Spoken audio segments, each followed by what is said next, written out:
Recording. Okay, so this is the third lecture in this series. This is the last one that we have scheduled, but we could do more. So if you want to do more of these, let me know. You don't have to say so now, but you could send a note or in the chat or something if you want to do more of these, or we could move on to some other topic. There will be other classes. There will be more Torah.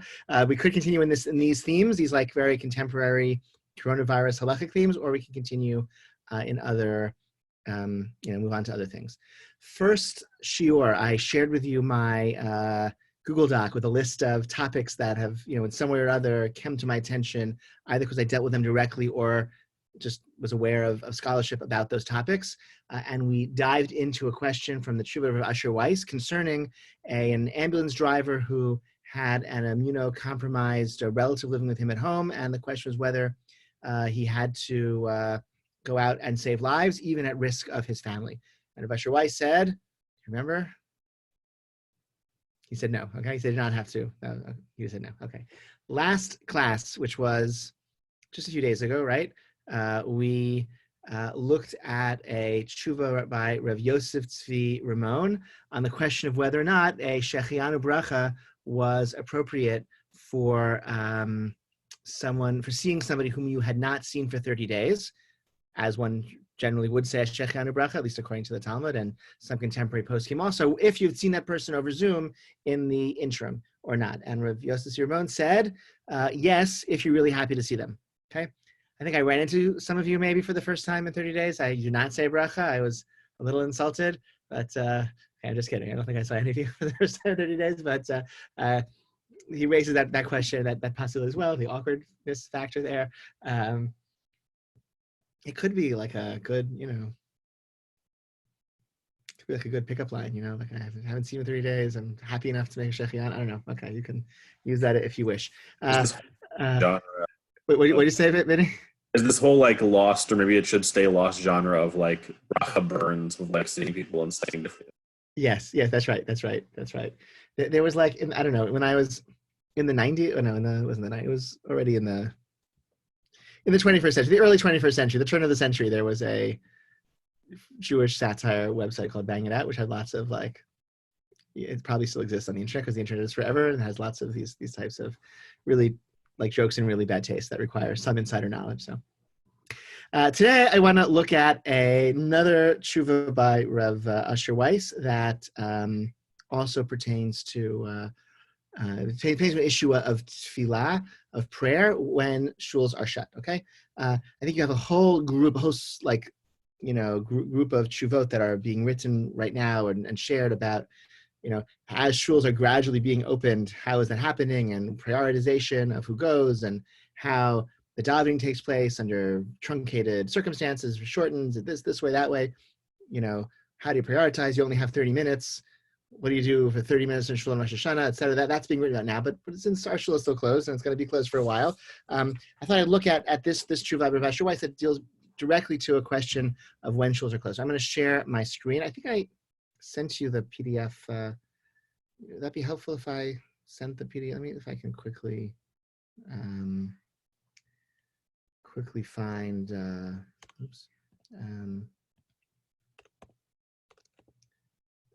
here it is.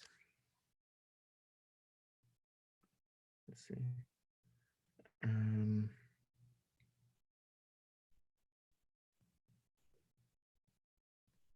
Hold on. Let me see if I can quickly find a PDF. Here it is. Here it is. Okay. So I'm gonna. Here's the link. So in the chat, if you want to like look at this. On your own. Now you have it on your own, okay? So you can download and do whatever you want with it. I'm going to share my screen though as well, so you can, if that's easier for some of you, you can follow along.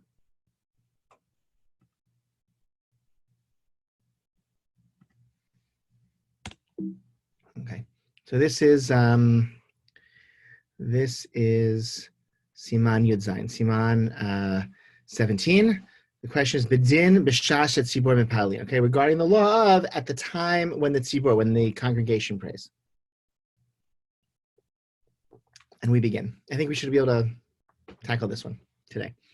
במקום שנסגרו בתי הכנסיות, ובטלה תפילת הציבור, וכל אחד מתפלל ביחידות, האם ראוי שכולם יפעלו בשעה אחת, כמו שכתוב, לעולם יתפלל אדם בשעה שהציבור מתפלל. Okay, the time when all the shuls are shut and everyone's praying individually, is there still a value in everyone picking the same time to pray? As it says, an individual should always try to pray at the same time that the tzibur, that the community prays. Is that a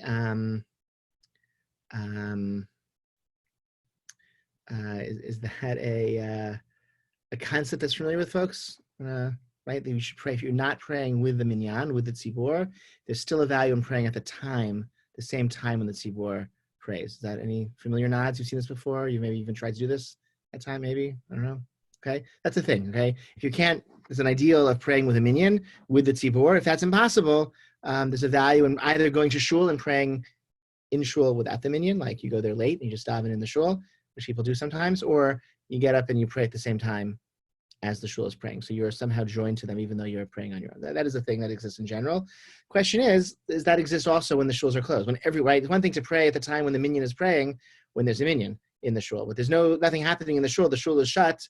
It's just me in the office, right? So what's the value of praying at the time, like of having a time to pray if you're not together?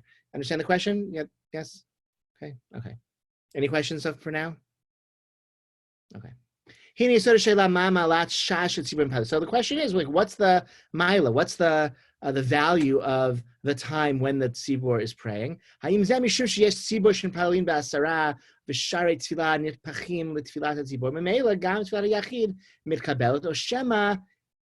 is it the fact that, okay, there is a minyan praying, and because of the magic of how a minyan works, the gates of heaven open, and this individual can sneak his or her prayers in also because they're praying at the same time, right? The heavens open for the minyan, so anyone who's praying at that time, the gates are open, so you get lucky. Or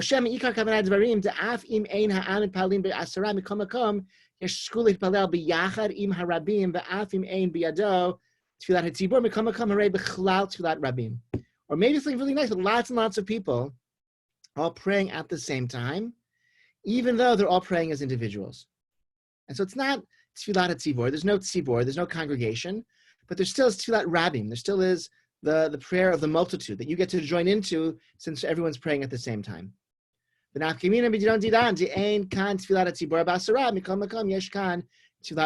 this is the nafkamina. This is the practical difference between these two possible animating forces behind this existing halakha. If it's because I'm praying at the same time as a minyan, my prayers get to hitch a ride and sneak their way into heaven when the gates open for the minyan. Or maybe separate from the value of prayer with the tzibur, prayer with the congregation, there's a value of lots of Jews praying at the same time.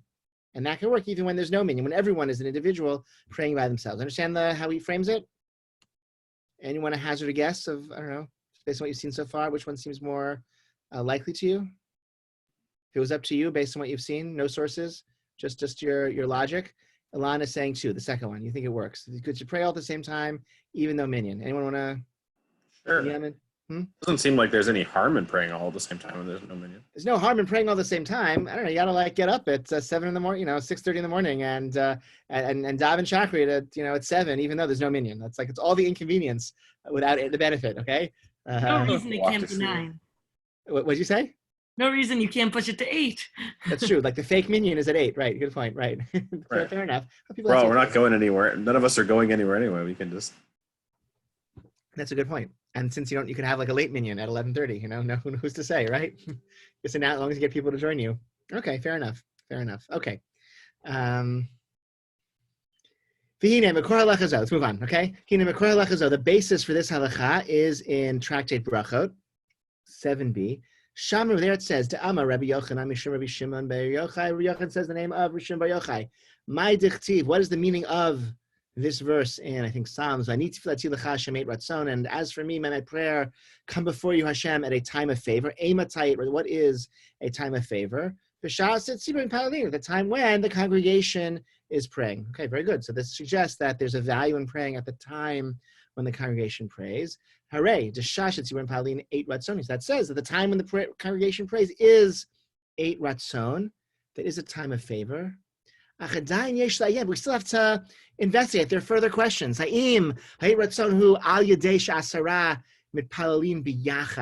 that there are 10 praying together, and God's presence is there with them? Or maybe it's the fact that many people are praying that awakens the mercy of heavens and causes God's will to be aroused by this. But they can't join together. They can't say Dvarim Shem Kedusha, no Kaddish, no Kedusha, none of the things you need a minyan for. It's just lots of people praying at one time, and God likes that. So even this source in Brachot is a little bit ambiguous. It's a time of favor when the congregation prays. Is that definitional? It's a congregation, it's a minyan, God's presence is there, okay, that's great. Or maybe it's like incidental, right? It's the fact that lots of people are praying at one time that that causes the prayers to be listened. Okay, so it's the same question. We've gone back to the Gemara. We seem to have no answer. We've just pushed our question farther back to the core source, and we still don't have any way out. So it seems.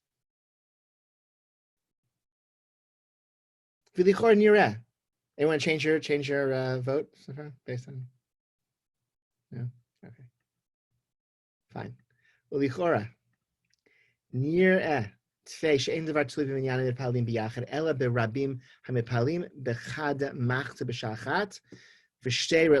I think it's not about a minyan. It doesn't depend on their existing in a minyan praying together. Rather, it's many people praying at one time in one fashion.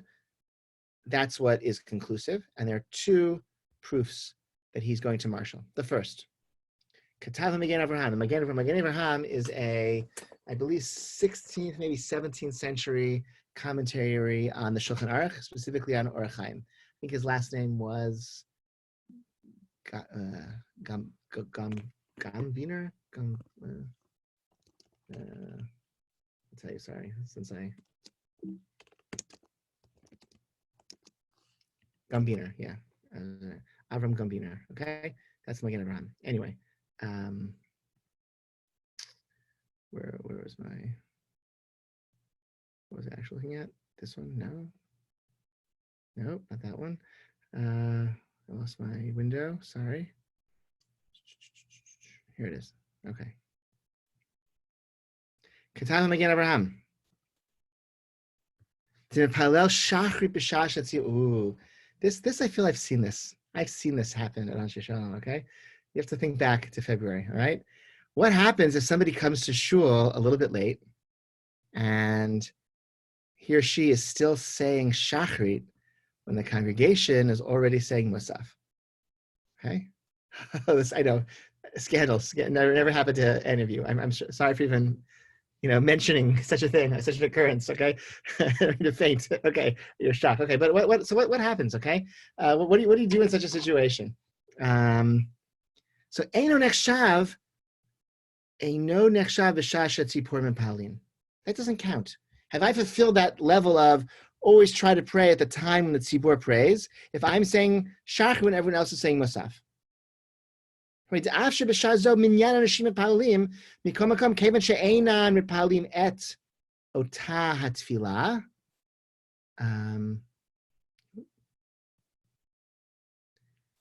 since they're not praying, they're not praying the same tefillah as I am. They're doing Musaf. I'm doing Shachrit. Ein ze nechshav shashit for Palim. V'kol hay b'Shulchan Aruch Harav. Okay, you can follow this up in Shulchan Aruch Harav is the version of the Shulchan Aruch that was written by the Baal HaTanya. The first Lubavitcher Rebbe wrote his own Shulchan Aruch. Okay, that's he was sort of with his own Hasidic traditions, but he was a tremendous scholar to pull something like that off. It's called the Shulchan Aruch Harav. And the Mishnah Berurah is the Mishnah Berurah, early 20th century source. So they all seem to agree. I'll take his word for it and look up these sources, that praying Shachrit when the congregation prays Musaf is not praying with the tzibur.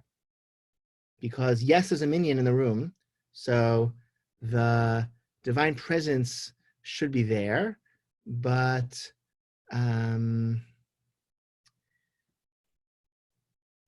we're saying different things.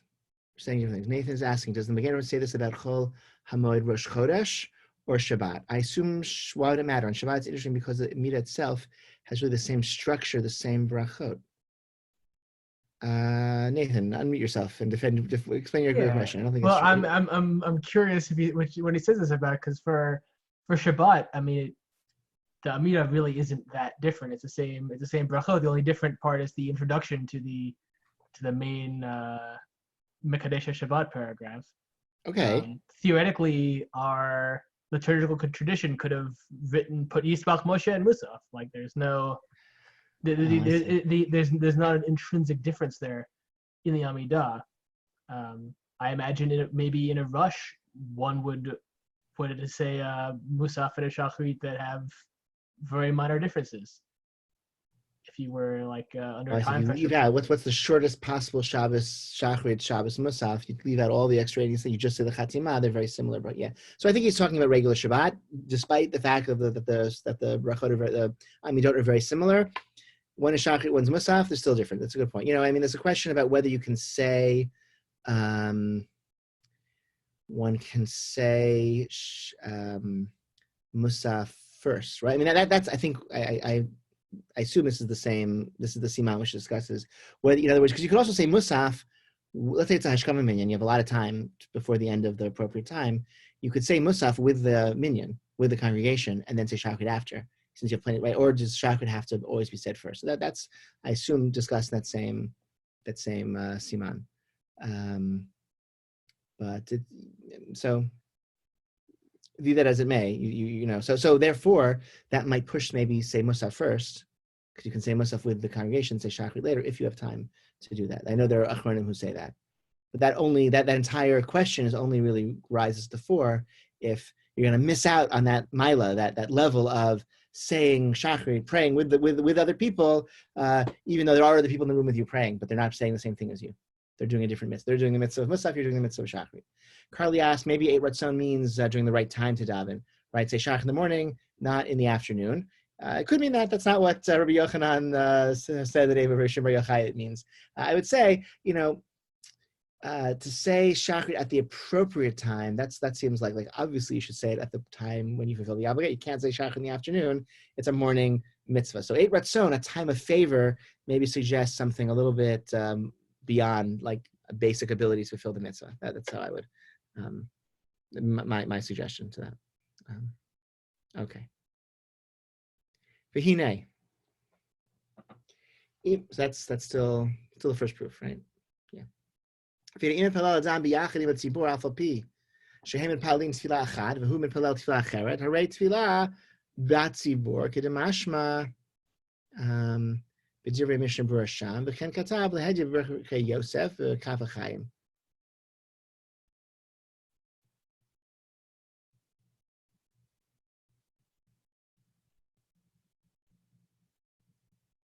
ועל כן שני דינים יש כאן. ואף שהן פללים בשתי תפילות יכולים לצרף למניין 10, מכל מקום הם פלל שחרית בשעה שציפורים פלל תפילת אחרת, אין בכלל סגולה דבשעה שציפורים פללים, לכאורה יש ללמוד מזה דלמעלה דבשעה שציפורים פללים, עיקרו ויסודו במה שרב מפללים תפילה מסוימת בשעה אחת, והן אל כביר לא ימאס תפילת הרבים. So it's not, you can count someone in a minyan who has a different prayer obligation. That 10th man who hasn't said Shachrit yet, you can count him for your minyan for Musaf. Let's say somebody has to leave early and someone else arrives late. So your 10th man is still saying Shachrit, what everyone else is saying Musaf, that still counts. But that guy, that 10th man doesn't get the benefit of, praying that 8 Ratzon, that praying with the multitude, because that requires a multitude of people all saying the same words at the same time. And that doesn't exist here. And you can investigate, and you can be mepalpel, you can be, I don't know how you translate that, you can do pilpul, you can be, I don't know how to translate pilpul,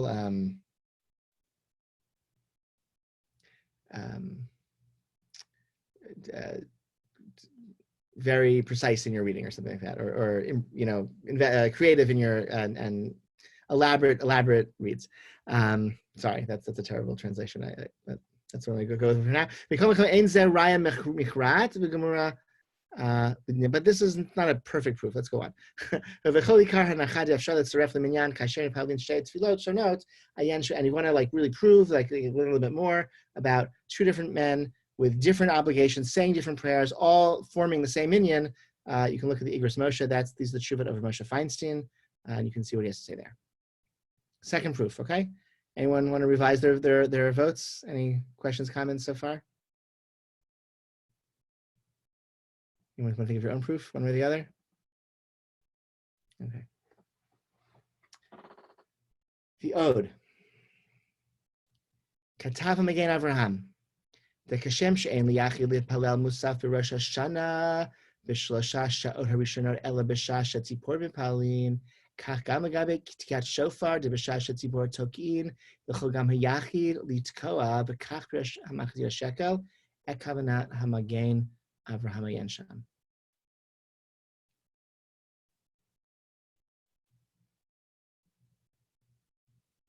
So just as an individual shouldn't say Rosh Hashanah Musaf in the beginning of the day, but should wait and say it with the congregation, so too an individual by himself shouldn't blow shofar. He should wait until the time when the tzibur blows shofar. Hooray! So too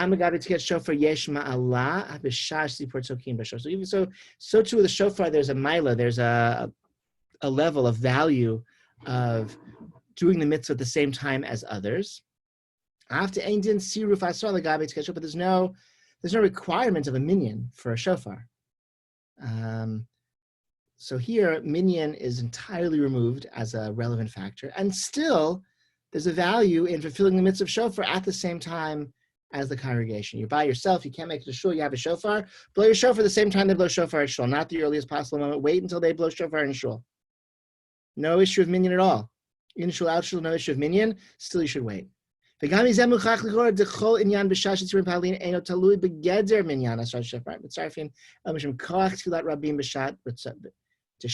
So it's purely the issue of lots of Jews doing a mitzvah at the same time creates an 8 ratzon. That creates a time of favor. And it's completely separate from minyan. 2 proofs. Questions, comments?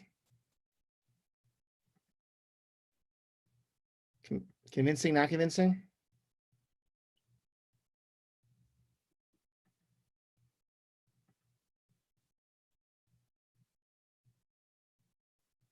Okay.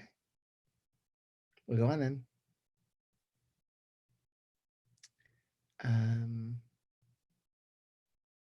Amna, Mishloch Narach Harav. Katav Demisha Eni Yachol Palel Im Hatzibur Yipalel B'Shas Yitzrim Palalin B'Beit HaKnesset. But how is this law brought down, quoted in the Shulchan Aruch Harav? Again, remember that's the special Shulchan Aruch that was written by the Baal HaTanya, the first of the Lubavitcher Rebbe. He says somebody who can't pray with a minyan, with a tzibur, she should pray at the time when the congregation prays B'Beit HaKnesset. He puts in the words Beit HaKnesset. So he seems to be explicitly saying that it's praying at the same time as the minyan is praying in shul. Sof Tavar Avshalom Matzati Bazer Raya Mefureshet Nired Zera'ui Likva Zman Misuyam Shebo Kulam Yipalu B'Yachad Avshal Echad Yipalel B'Beito. So he actually doesn't address that because this is not a real proof. Why? Yeah, Ilana. Well, he's saying at the same time that you would pray in the Beit Knesset. So it's not saying like if there is no one praying at the Beit, it's like the same time. Yeah, I think I agree with you. I think he's sort of. I think it's sort of like lav davka when he says, you can't know for sure. There's no reason to expect that the Baal HaTanya has this entire debate in mind and is deciding one way or the other by adding these words. He's adding the time when you pray in the Beit Knesset because that's typically where people pray, right? That's what other place, how else would you determine the time, right? So it could just be he's just telling like Agav Orcha, sort of giving a standard circumstance under which you would select a time based on what's done in shul. But lav dafka doesn't have to be in shul. If the shuls are closed, just pick a time in general. Exactly. So this is like it's a counter argument. It's not a very compelling counter argument, but it's good that he shares it anyway. He gives that piece of the counter argument. Sof Davar, the end of the day. I haven't found any clear proof. So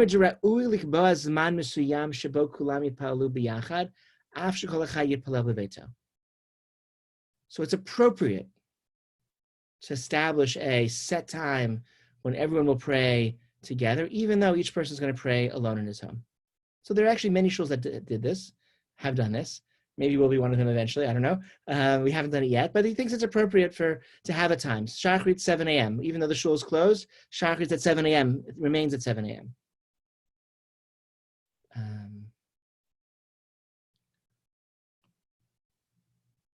And aside from the value of Shahat's Tzibur B'Palim, that we're praying at the same time that the Tzibur used to pray, whatever, I think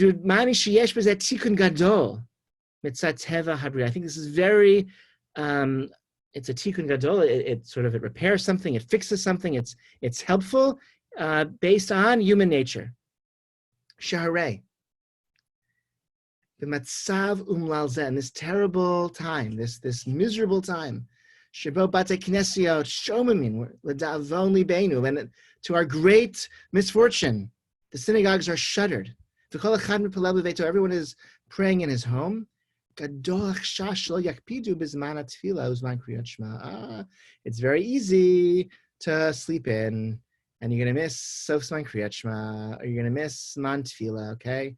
Very, very easy. You're not going to shul, so, 7, 8, 9, all of a sudden you're running afoul of Sof Zman Kriyat Shema and the Sof Zman Tefillah. The Rabbi Zalzu b'tfilatan v'lo yarichu b'kru'ig v'kanach. They're not going to pray for the appropriate length. They're going to rush through because they're in their pajamas in their living room at 10:30 in the morning, finally saying Shachri because they just rolled out of bed. That's not great. Sorry. V'im yikba'u zman lipalel b'yachad yesh b'zeh chizuk atzum l'shleimut hatfilah v'kavanatah. But if you pick a time, we're all going to say Shachrit at 7 a.m. on weekday mornings, even now, that can have a real chizuk atzum, a significant enforcement, encouragement to the perfection, the improvement of tefillah and kavanah. Ulada'ati. Im efshar shekulam yitpalu b'yachad af yishmeu zeh v'echad yishemesh k'me'ein shliach tzibur v'sayem kol perek b'kol kach no'eh v'kach yo'eh. And even the more so, why can't everyone, gesundheit, why can't they have like a prayer leader, as it were? Okay, you could have a Zoom call, have one person read the last line of each paragraph, and be a pace setter. There's no minion, but you can still have somebody lead so that everyone stays at the right pace and everyone goes along and no one rushes through and everyone knows what time to gather. This seems wonderful. But this is not a minion, okay? You can't say Kaddish, you can't say Kedusha, no Chazar Hashatz. You can just pray as individuals, but listen to one another, pick a time, have a prayer leader setting pace, and he thinks that's a wonderful idea because you have the value of the 8 ratzon of many Jews praying at the same time, which, it's a lot of noise, God listens, and it just encourages us to pray more carefully at the appropriate time. All right, what do you think? Anyone want to do it? It's not? Okay. 7 a.m.? No? We do it for Kabbalah Shabbat, part of it. Yeah. So how do you feel about doing it? How has that been for you? What do you? I like it. Yeah. I basically like it too. Yeah. Any other? I don't know. Have you? I know some other synagogues have been doing it. Anyone joined like a shachrit or a servet in another synagogue? How have you found it? We've been doing it with school, but that conservative movement also ruled that you can do Dvarim Shabbat over Zoom. So we've been doing that stuff as well. But it has been nice to daven with other people, even if you're just davening at home, both on Kabbalah Shabbat and in the mornings and Mincha time as well.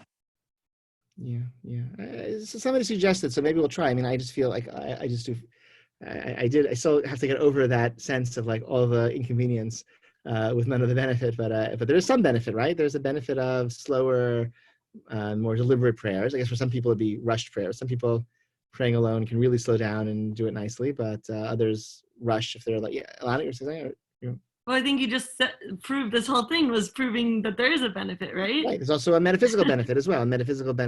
Of the Shasha Rabbi Palim. That's definitely true. So that'll push maybe having studied this with you, I guess I sort of owe it to you all to try to implement this. Maybe we'll find a time. At least we'll try once or twice a week. Maybe some like Zoom quasi, not fake minyan or whatever. Mincha and Mariv are also easier because we can sort of like schedule them more around people's like evening schedules around dinner time and stuff like that. Right. Well, certainly Mariv. We could do like a 9 p.m. Mariv or 9:30 Mariv after everything is done for the night, or many things are done for the night, and then we can sort of keep it consistent most days. And yeah, we could try. So all right. So maybe we'll try to get that on the calendar for the coming weeks. I wasn't able to make it to Hallel via Zoom. I'm wondering how the turnout in response to that. So Hallel for Zoom, we did it Rosh Chodesh Nisan, which was maybe about 10 or 5 or 10. And we did it on Yom Ha'atzmaut, where we joined with Skokie Valley's Zoom Shachrit with Hallel. So that was maybe 3 or 4 of us and maybe 5 or 6 of them. So it wasn't a huge turnout. How did I feel? I felt it,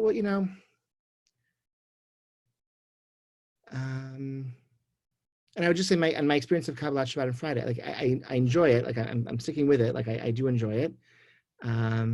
It's also a little bit awkward because like I'm singing along and I'm muted, right? If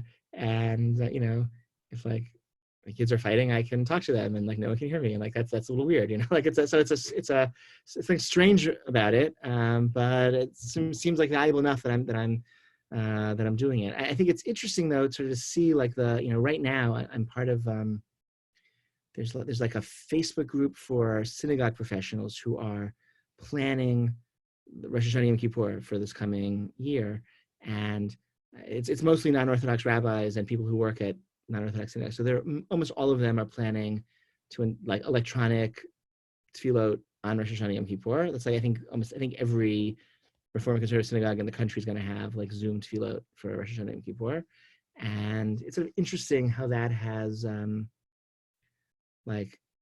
it's like obviously I get the appeal, right? It's like a big day, it's a long day. The prayers are, even people go to shul every day, every week. It's a lot of really unfamiliar prayers. It's really hard to just like jump in if you're not without a lot of preparation. On the other hand, I think like Zoom is like so passive. It like reinforces like one of the like the passivity during tefillah is one of the most like has been historically one of the most destructive things to happen in American Judaism in the last 100 years. Like a style of tefillah has developed in some congregations where you sit in your comfy chair and professionals on the stage do the thing and you just watch them and listen. And like harmful as that may be, Zoom is like, it's like really, really passive. You can, turn off your screen and like walk around your house and like, take a shower and whatever, like even if you do sing along, no one hears you. It's like really, really passive.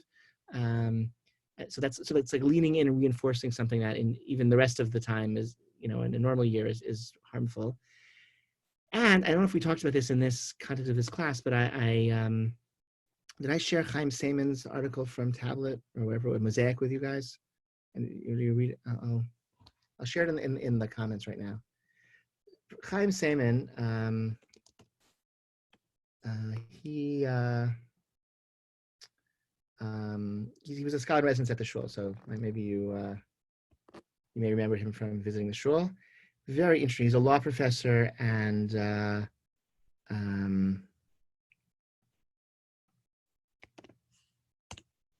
it is.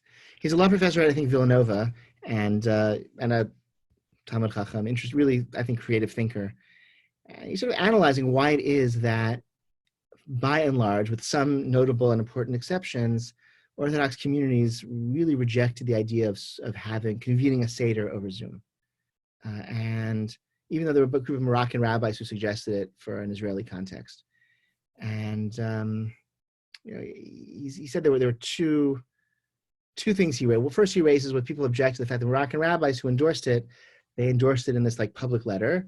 And there was a sense from the others that this is not the type of thing you like share in like a public letter. This is the type of thing which maybe some individuals need for extenuating circumstances. So you give them a personal, psak that relates to their particular circumstance, but you don't go giving, advice like this in a broad public way for the masses. Like it has to be tailored for individuals and individuals' needs. And then he goes on to say, which I think is really correct, that the technical halachic implications of using, I talked about this with a few of you, if you know, whatever, but he says it very well.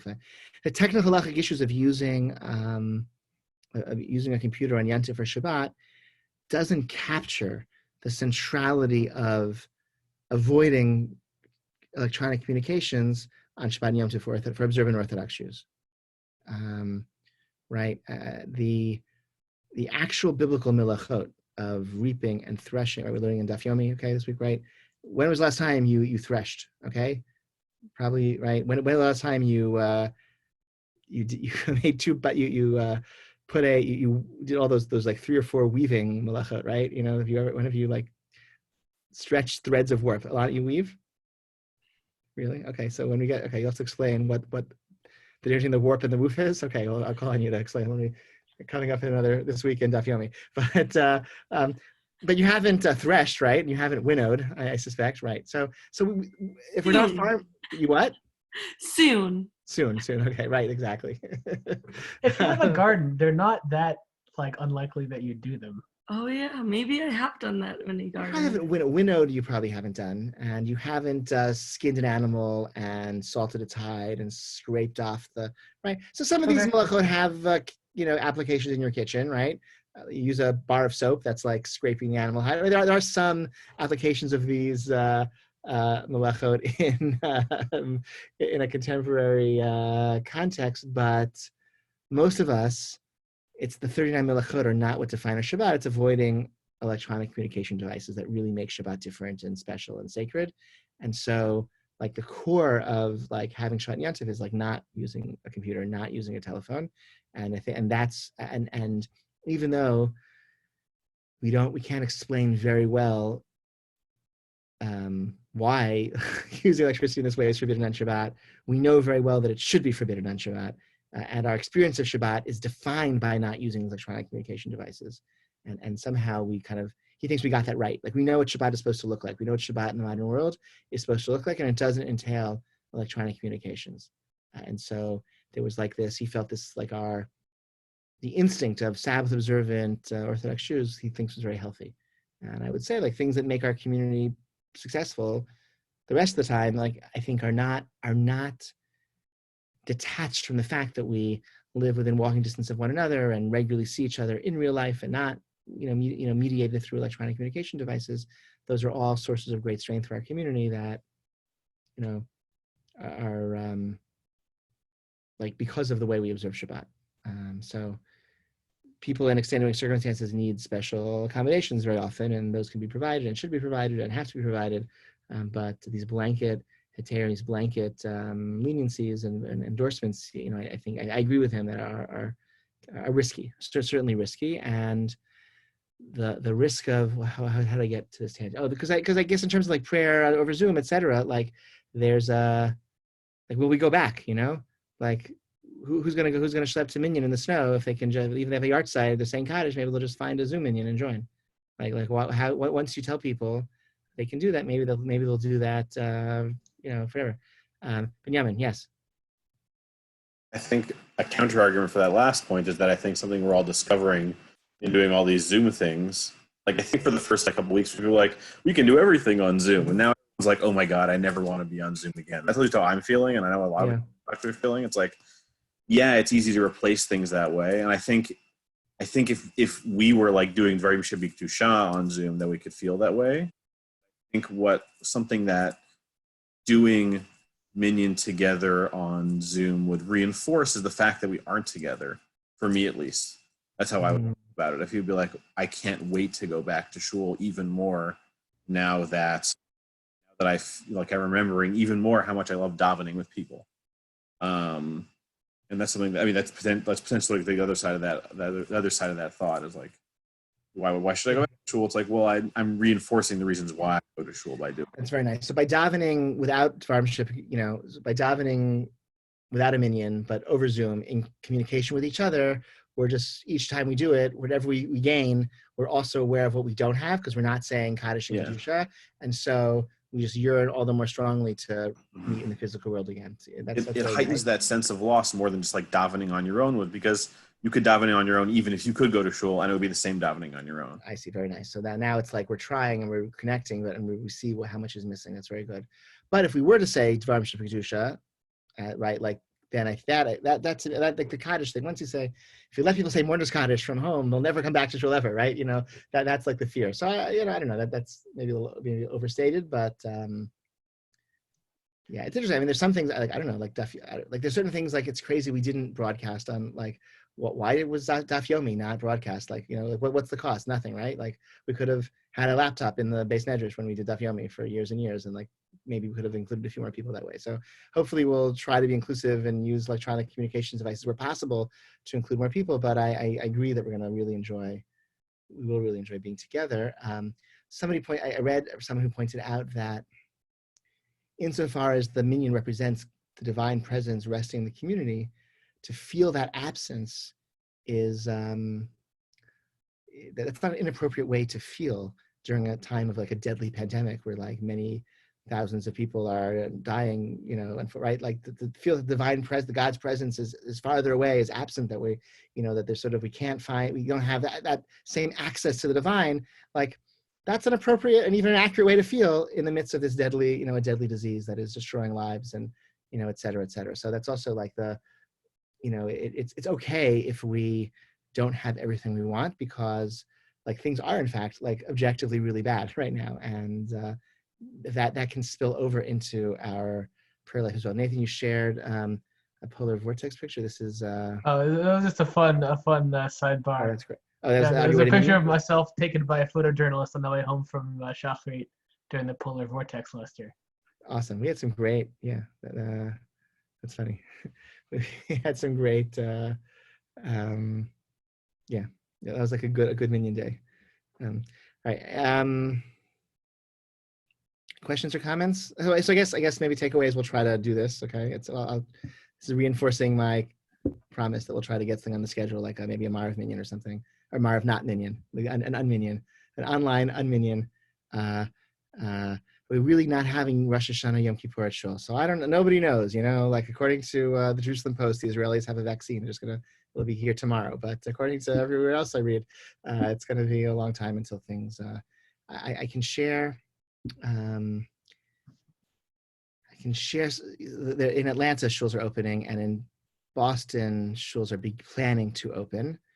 There are weekday minyanim taking place in Atlanta this week, and they are having, all the shuls in Atlanta can either have shachrit or mincha maariv, but not both. And I think they're limiting them to outdoor only, everyone 8 feet away from each other, no more than 15 people. The shul stays locked the whole time. You can't go in to use the bathroom, and that's how they're starting. And this is 2 weeks after the state opened. You know, somewhat they're going to try this in these Atlanta shuls, I think this week, or they have started. They will start in Atlanta. I think in Boston, yesterday, Monday, the governor, you know, took the state one tier down, and so in 2 weeks' time, the shuls will begin to experiment with, again, like small, truncated, probably outdoor minyanim. So these are not that these are the guidelines put out by the OU. So the OU put out like general principles, which I could share with you if you don't have. The OU put out general principles, which, among other things, say wait 2 weeks until whatever is permissible by your local government. Wait 2 weeks before you try minyan. And when you try minyan, don't go back to 3 times a day. Everything is normal. You have to like very, very slowly, very few people, limiting who goes to people who are least at risk. No kids in shul. No, it's like very, very severe for these early stages, and gradually, as things become safer, you can more. So it's still a bunch of months till Rosh Hashanah, so things could rapidly improve. I think it's, I would say that for Illinois, I think the best case scenario that still is somewhat realistic would be we reach stage 4 of the governor's stages of reopening. And in stage 4, we can have up to 50 people at once gathering for things, in which case you would have many, we'd have like a 6 a.m. and a 9 a.m. and 11 a.m. and we would something like that, and maybe use the JCC and use, et cetera, and try to like fit as many people as possible, but still probably no children allowed. We'd discourage people over 65 from coming. We'd probably have to have a guard for the bathroom so that only one person goes into the bathroom at a time. We'd have to make sure that no seat is used more than once per day. Everyone have to bring their own, no seat doors used more than once per day.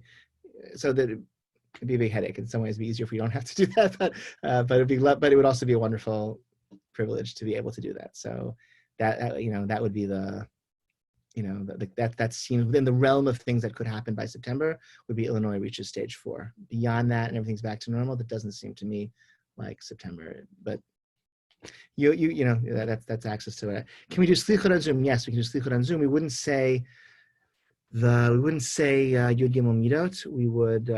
We could say them as psukim. There are ways to say slichot without a minyan. You skip certain parts, or you say the 13 attributes as verses rather than as prayers, and that's how you can say slichot without a minyan. So we would do something like that. I don't know. Yeah, maybe every day. Why not? And somebody also asked, would this approach require Zoom davening or just setting a time to all daven on our own? So yeah, you're right. So we could just say, let's all try to say Shachrit at 7 and Marv at 9:30 and Mincha, whatever. We could just set times for Tefillah and just like share that. And anyone who wanted to could daven at those times. But no one would know, right? And Rav Weiss, as we saw at the end, he sort of says there's a value in having like a prayer leader, Ki'ilu, because then people have a set pace and they're kind of, you're not just like rushing through and you're not paying attention, right? You have the pace setter is helping everyone stay on the same page. So that would be a value of having it convened over Zoom. But you're right. Like maybe that there's value in just sharing a time and everyone doing it on their own. I just, like maybe knowing that other people are doing it with you because you're all seeing each other. That would be like the value of doing it like over Zoom. Yeah. Okay. Any other questions or comments? Okay. If you'd like to continue, if you want us to continue in this series, let me know. If you have specific questions that we could look at, yeah, okay. Yes, okay. 3-4 thumbs up, okay. Okay, fine, we'll continue. All right, we'll continue. We will continue, thank you. All right, you didn't have to say that, guys. You didn't have to say it, so we'll continue. And if you have specific topics that we can look at, send those topics. So yeah, Benjamin? Has Rav Rimon written anything else on these kind of topics? He has, yes. I personally just really enjoyed his like way of. I mean, Rav Asher Weiss's stuff was good too, but I really like Rav Rimon's tshuva as well. Yeah, Rav Rimon has a long tshuva on how to do porch minyanim. It's like 50 pages though, so it's not like so it's a little bit. We couldn't like do it in an hour. It would be like so it's like. So I'll see if he has something that's short that we could do, but I agree his writing is wonderful and he's a great way of thinking about things. It's also not necessarily relevant for us in terms of like we don't have like, I don't think any of you have like a minyan. You could like go out to your porches and see a minyan. That doesn't seem like for, I don't think any of us are in that situation, but yeah, but if you do, but I will certainly look through and see. There's a WhatsApp group for diaspora rabbis with Rav Rimon, so he sends us things and stuff like that. So it's. I will see if other things from him, and if other questions come up that you think, send them our way.